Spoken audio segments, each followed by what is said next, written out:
Hari ini adalah hari Minggu Reformasi Agama yang ke-503. Pada tanggal 31 Oktober tahun 1517 Masehi terjadi pergerakan reformasi iman oleh Martin Luther di Jerman. Nah, di waktu itu, di zaman itu, pemimpin-pemimpin agama telah menjauh dari firman Allah dan sudah korup dan tercemar. Gereja-gereja di abad pertengahan telah membusuk. Hanya ada ritualnya. Hanya sudah membusuk dan sedang kehilangan hakikat iman. Karena adat, istiadat, dan tradisi. Di waktu yang seperti demikian, Luther berseru, marilah kembali ke firman Allah. Hari ini, permulaan sejati dari pribadi, keluarga, tempat kerja, bisnis, itu bagaimana dapat terwujud? Itu hanya dapat terwujud ketika kita kembali ke firman Allah. Percayalah saudara-saudara bahwa permulaan dari reformasi yang sejati dapat terjadi ketika kita kembali ke firman Allah dan ketika kita membuang segala tali kita. Minggu lalu kita telah membahas tentang orang-orang yang berdalih, yaitu Adam dan Hawa yang memakan buah pohon pengetahuan baik dan jahat. Yunus yang melarikan diri dari wajah Allah, serta umat Israel yang menjadikan Musa sebagai dalih.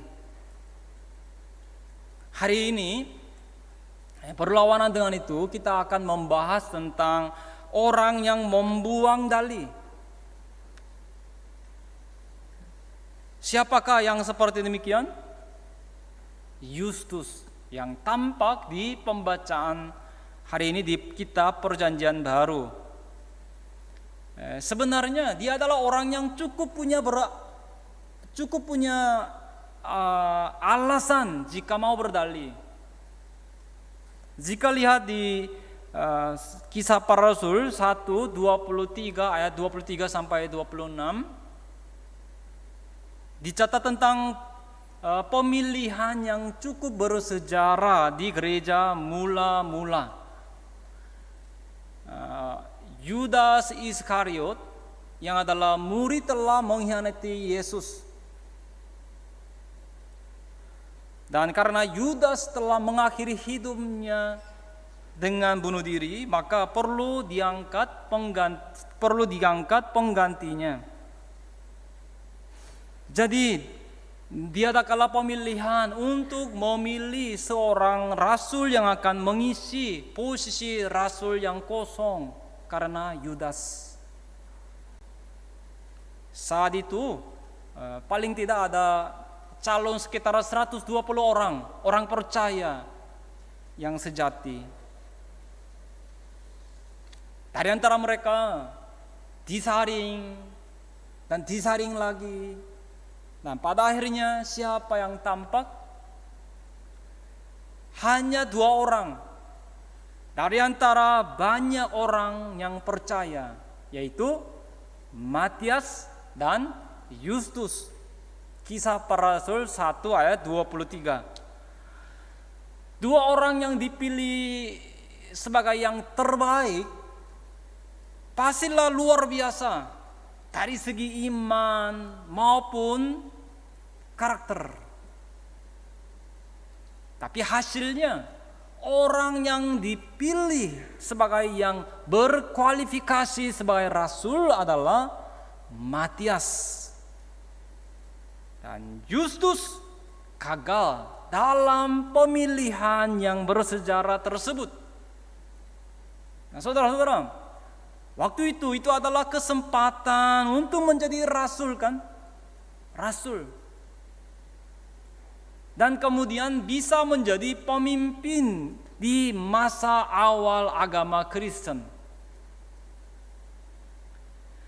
Justus ia tidak lolos dalam pemilihan besar tersebut, maka pastilah ada kekecewaan dan keputusasaan padanya. Tapi Justus tidak berdalih dengan alasan ini itu tentang kegagalannya.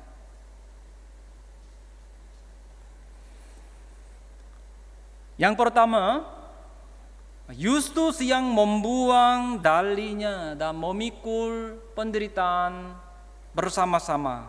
Justus yang membuang dalihnya dan memikul penderitaan bersama-sama. Jika kita lihat Alkitab, kita bisa menemukan fakta yang sungguh mengherankan. Bagaimana jadinya dengan Matius yang telah tadi kita bahas, yang terpilih sebagai rasul? Semenjak diangkat menjadi rasul, namanya tidak muncul lagi di Alkitab dimanapun. Setelah catatan di Kisah Para Rasul pasal 1, secara nyata namanya hilang lenyap dalam sejarah. Sebaliknya, bagaimana dengan Justus yang tidak lolos dalam pemilihan? Yang mengherankannya, namanya muncul lagi di 2 tempat di Perjanjian Baru di Alkitab. Meskipun itu adalah catatan yang pendek, itu memperlihatkan, tetapi itu memberikan pengajaran yang sangat penting bagi kita hari ini. Poin 1, namanya muncul di Kisah Para Rasul pasal 18 ayat 7 sampai 11. Kisah Para Rasul pasal 18 ayat 7 sampai 11. Ayat 7. Maka keluarlah ia dari situ, lalu keluarlah ia, itu Paulus, dari situ lalu datang ke rumah seorang bernama Titus Justus yang beribadah kepada Allah dan yang rumahnya berdampingan dengan rumah ibadat. Nah, itu adalah ketika Rasul Paulus menderita penderitaan dan penganiayaan yang sangat parah di kota Korintus. Waktu itu Paulus melupakan diri dari penderitaan, lalu dan masuk ke suatu rumah. Rumah siapa? Rumah Justus. Dikatakan yang rumahnya berdampingan dengan rumah ibadat. Di sini kata berdampingan, naskah aslinya meneruskan, terus berada di samping. Lalu jika lihat ayat 11, Paulus mengungsi ke rumahnya, lalu tinggal di situ selama 1 tahun 6 bulan. Ketika penganiayaannya makin parah, aktivitas penginjilan yang seperti pergerakan bawah tanah tetap terus dilanjutkan. Nah, lewat catatan tentang Justus yang singkat seperti demikian, kita bisa belajar tentang iman dan kehidupannya. Justus bahkan di tengah-tengah penderitaan pun, bahkan di tengah-tengah penindasan pun, ia tetap terus mengasihi Tuhan. Yaitu ia tetap mengasihi dengan teguh Injil hidup kayu salib Tuhan. Tentang dia yang seperti demikian, Alkitab menyebutnya sebagai Titus Justus yang beribadah kepada Allah. Ia adalah orang yang saleh, yang sampai-sampai rumahnya ada di samping rumah ibadat. Ia berperan sebagai tiang besar bagi gereja Korintus. Ia melayani, mengabdikan diri dengan tulus hati. Siapakah yang menjadi tokoh utama dalam misi penginjilan serta juga menjadi sasaran utama dari penindasan dan penganiayaan di zaman itu? Paulus kan? Nah, Paulus yang seperti demikian justrulah yang sambut dan layani di rumahnya dengan terang-terangan. Jadi Justus adalah orang yang beriman, yang berbuat demikian, juga mendukung dan menolong dalam segala aspeknya. Luar biasa kan? Poin kedua, nama Justus muncul lagi di Kolose 4 ayat 10 sampai 11. Kolose 4 ayat 10 sampai 11. Di ayat ini diperkenalkan tentang Aristarkus. Aristarkus yang dipenjarai bersama-sama Paulus. Juga diperkenalkan tentang Markus. Lalu siapakah orang yang muncul selanjutnya? Dia adalah Justus. Kolose 4 ayat 10. Yaitu disebut Aristarkus, Markus, keponakan Barnabas, serta Justus. Aristarkus, Markus, dan Justus. Rasul Paulus sangat percaya pada 3 orang tersebut. Kolose 4 ayat 11.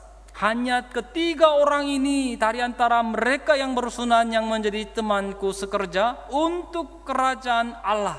Mereka itu telah menjadi penghibur bagiku. Ketika Paulus ditangkap, Justus tetap ada bersama-sama dengannya dan menjaga iman. Ada yang berkata bahwa 3 orang tersebut termasuk Aristarkus sebenarnya dikurung karena ingin menemani Paulus secara bergiliran. Jadi ia sangat menderita, tak terucapkan di penjara. Maka Paulus memuji Justus, sangat memuji Justus seperti apa? Yang menjadi temanku sekerja untuk kerajaan Allah.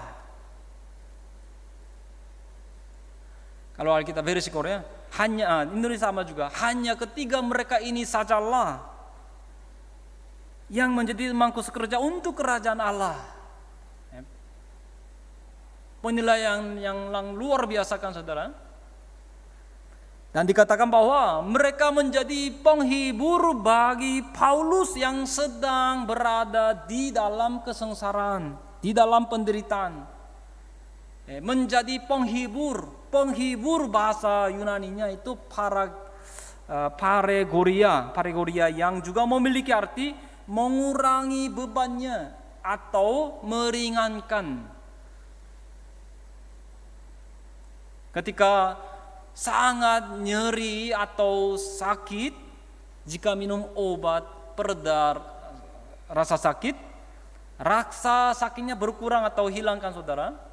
Nah, seperti demikian, mereka meringankan penderitaan yang Paulus derita, juga mengurangi rasa nyeri atau sakit.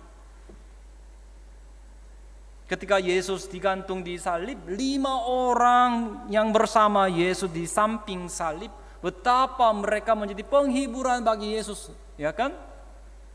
Sama juga ketiga orang ini. Ketika manusia gagal atau menderita kesulitan, manusia akan mencari-cari dalih supaya yang penting ruginya tidak terlalu banyak, supaya yang penting mukanya tidak tercoreng. Mengorbankan diri hanya secukupnya saja.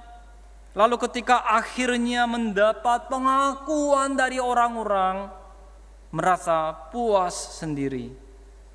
Tapi Justus tidak mencari dalih apapun, ia membuang dalih dirinya. Ia takut akan Allah tanpa berdalih apa-apa. Meskipun ia menderita, merasa tidak adil, ia tetap mengasihi Injil keselamatan salib. Saya percaya bahwa hari ini kita pun harus memiliki iman seperti Yustus ini. Amin. Yang kedua, orang-orang yang membuang dalih yang tampak dalam sejarah. Orang-orang yang membuang dalih yang tampak dalam sejarah. Kata pendeta Abraham Park, dalih adalah perbuatan bunuh diri, juga merupakan sarang kejahatan. Dalihnya dalih.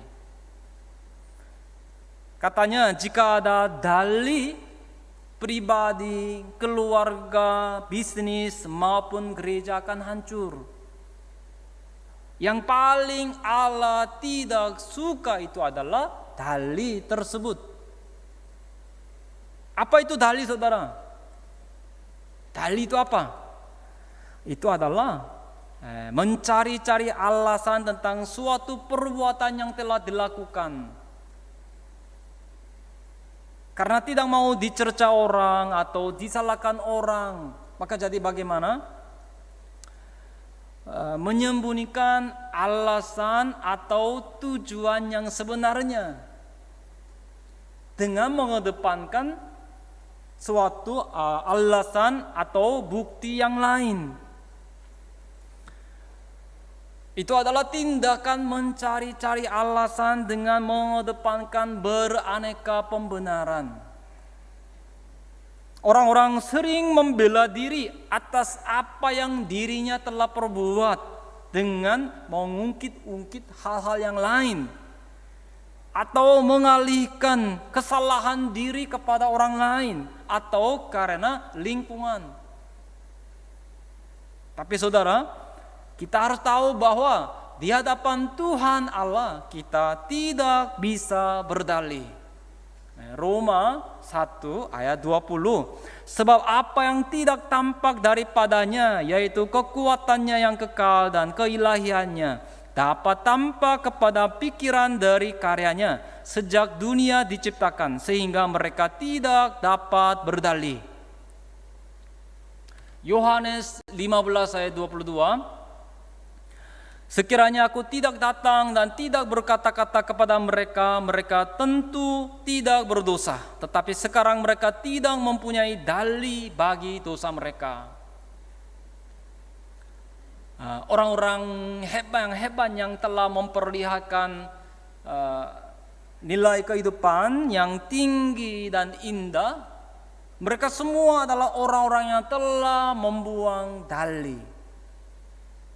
Coba kita lihat beberapa orang seperti demikian yang pernah ada dalam sejarah.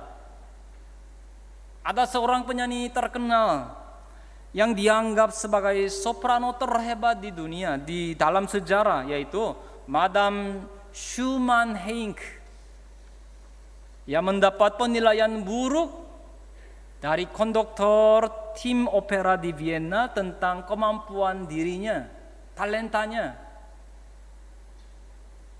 Karena dia tidak ada talenta, ia disuruh untuk beli sebuah mesin jahit dan bekerja sebagai tukang jahit saja.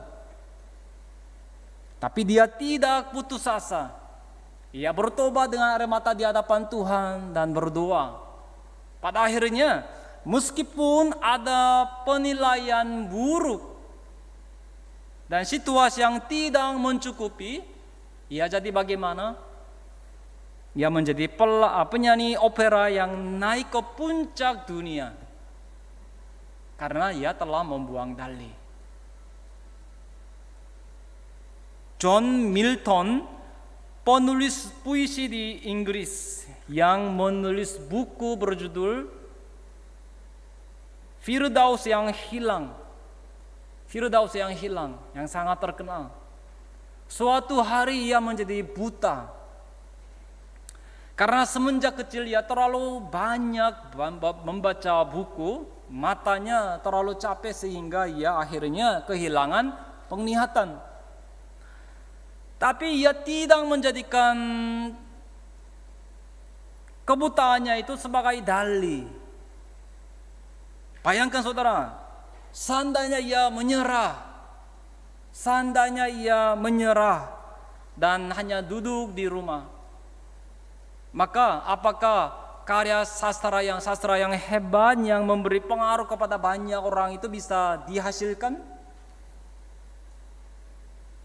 Lalu Beethoven, ia juga tidak menjadikan kondisi dirinya yang tuli sebagai dalih. Seandainya ia menjadikan itu sebagai dalih, lalu hanya tinggal di rumah dan tidak mengerjakan apa-apa, maka apakah bisa ada musiknya yang begitu hebat, begitu indah, yang membawa keharuan pada umat manusia?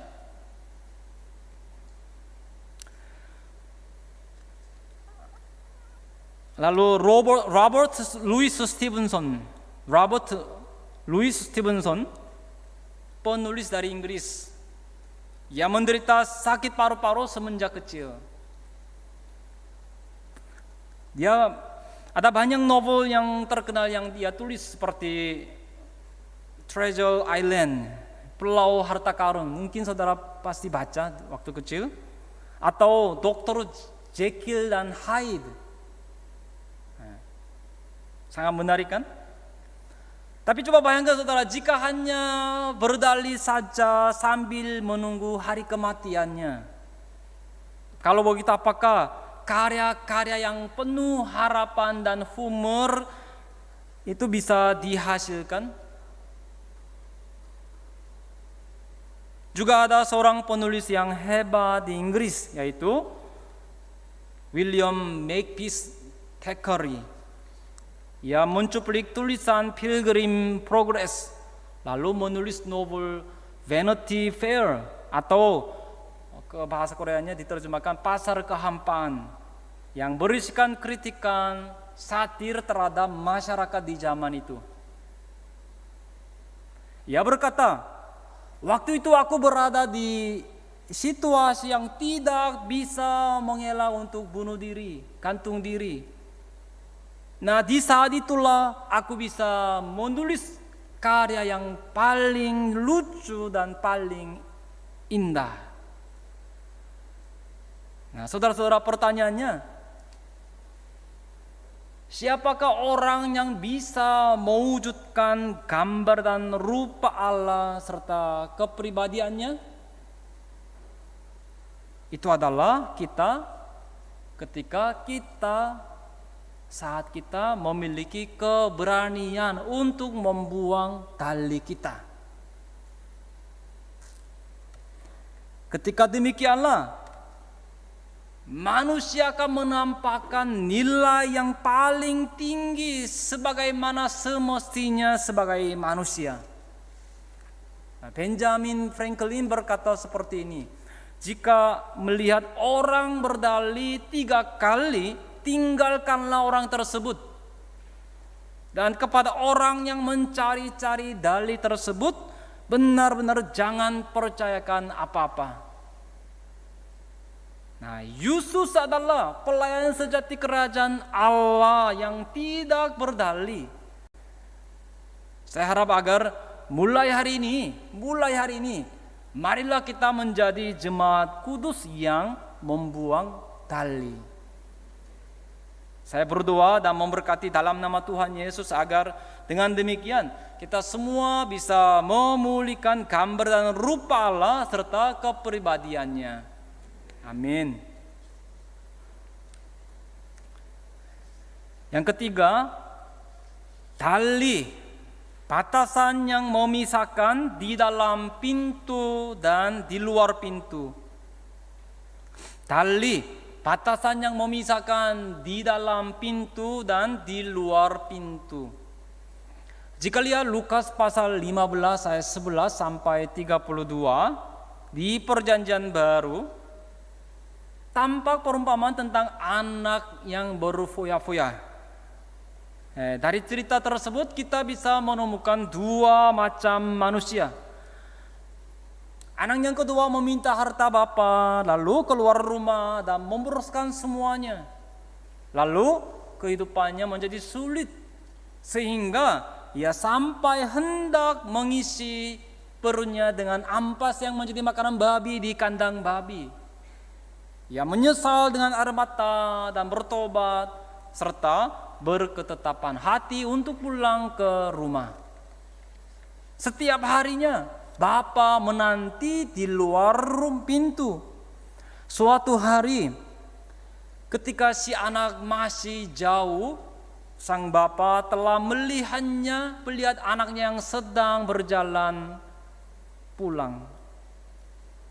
Sang bapa berlari lalu merangkul dan mencium anaknya yang telah menjadi seperti pengemis. Lalu sang bapa membawanya masuk ke rumah, mengganti bajunya, lalu memakaikan sepatu dan memakaikan cincin. Lalu sang bapa memanggil tetangga-tetangga dan mengadakan pesta besar. Jadi akhirnya seluruh isi rumahnya merasakan suasana pesta. Lukas 15 ayat 22 sampai 27. Waktu itu kebetulan anak sulungnya kembali ke rumah agak telat. Lalu ia bertanya kepada seorang hamba, kenapa rumahnya begitu ramai? Akhirnya ia mengetahui bahwa adiknya telah pulang kembali. Lalu anak sulung tersebut sangat marah. Ia memanggil sang ayah keluar, lalu protes kepadanya. Aku terus bekerja bersama bapak seperti ini, tetapi apakah bapak pernah memotong seekor anak kambing bagiku untukku? Lalu sang bapak menjawab, hei, bukankah segala kepunyaanku adalah kepunyaanmu? Anak yang telah mati hidup kembali, pulang kembali, maka bukankah kita pantas bersuka cita? Dengan demikian, bapa membujuk anak sulung tersebut yang komplain. Nah, dari firman ini saudara, kita bisa melihat perbedaan orang-orang di luar pintu dan di dalam pintu. Anak sulung yang ada di luar pintu serta orang-orang yang turut serta dalam pesta di dalam pintu. Apa perbedaan besar?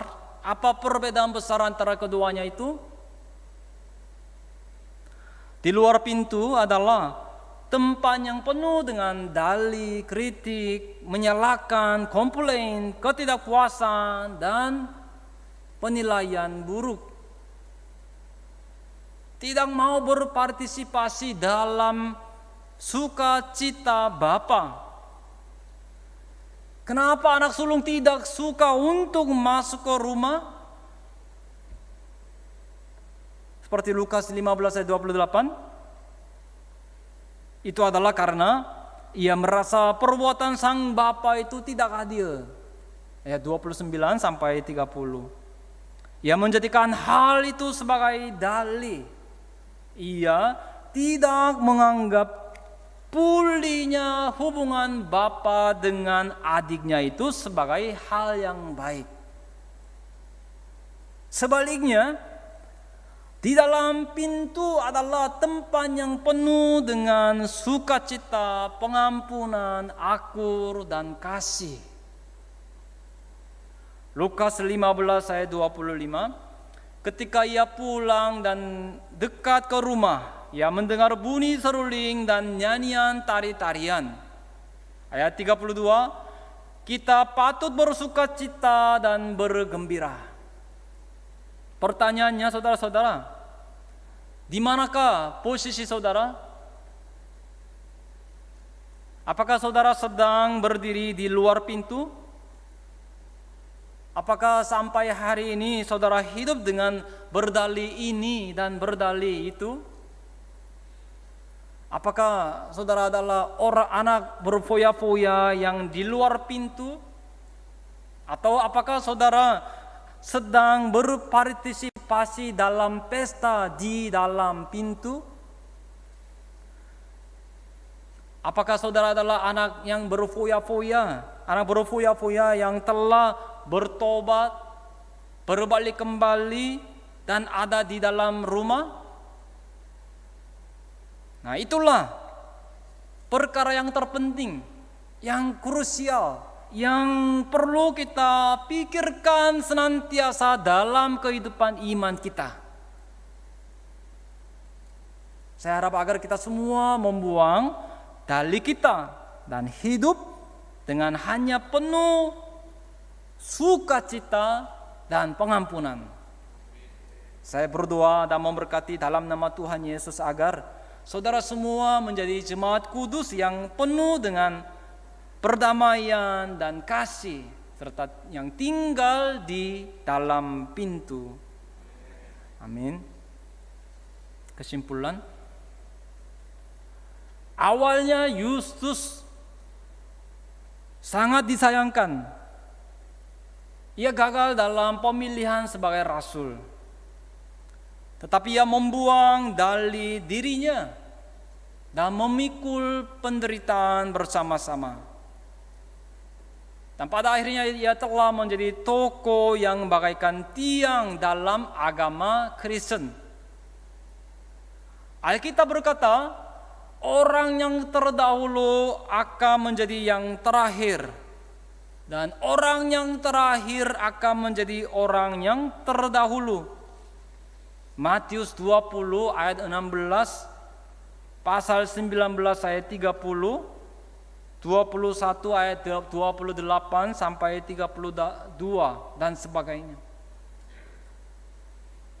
Saya harap saudara-saudara bisa mengabdikan diri, melayani untuk kerajaan Allah dan bersyukur. Yustus yang merupakan tokoh yang bagaikan tiang besar di gereja Korintus. Ia mengerjakan semua tugasnya. Meskipun awalnya ia gagal dalam pemilihan besar tersebut sebagai murid, imannya makin lama makin naik. Sedangkan Matias setelah dipilih sebagai murid, ia tidak dicatat di tempat lain, tidak dicatat lagi, tidak dicatat di tempat lain lagi. Matias ini hanya tinggal nama saja dan tidak ada yang ia kerjakan untuk Injil. Benar-benar tidak ada catatan sedikit pun bahwa ia bekerja untuk Injil. Melihat fakta demikian, dapat diduga bahwa ia mundur ke belakang.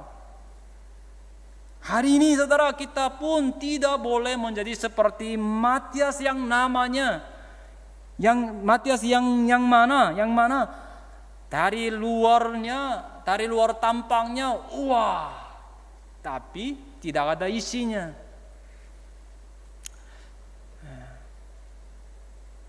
Di kota Yerusalem baru, di atas 12 pintu tertulis, nama 12 suku Israel. 12 suku. Kalau begitu, di atas batu permata yang menjadi fondasi di surga, nama-nama siapa yang ada di situ? Dikatakan ada 12 nama dari 12 rasul yang dipanggil Yesus. Wahyu 21 ayat 14.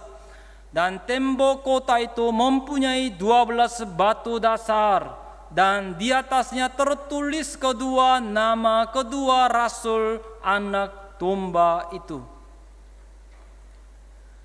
Jika mau menjadi rasul, syaratnya Yesus harus panggil secara langsung.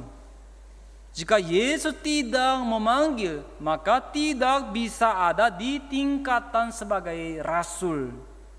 Nah, pertanyaannya, kalau begitu, bagaimana jadinya dengan Yudas Iskariot yang Tuhan secara langsung panggil?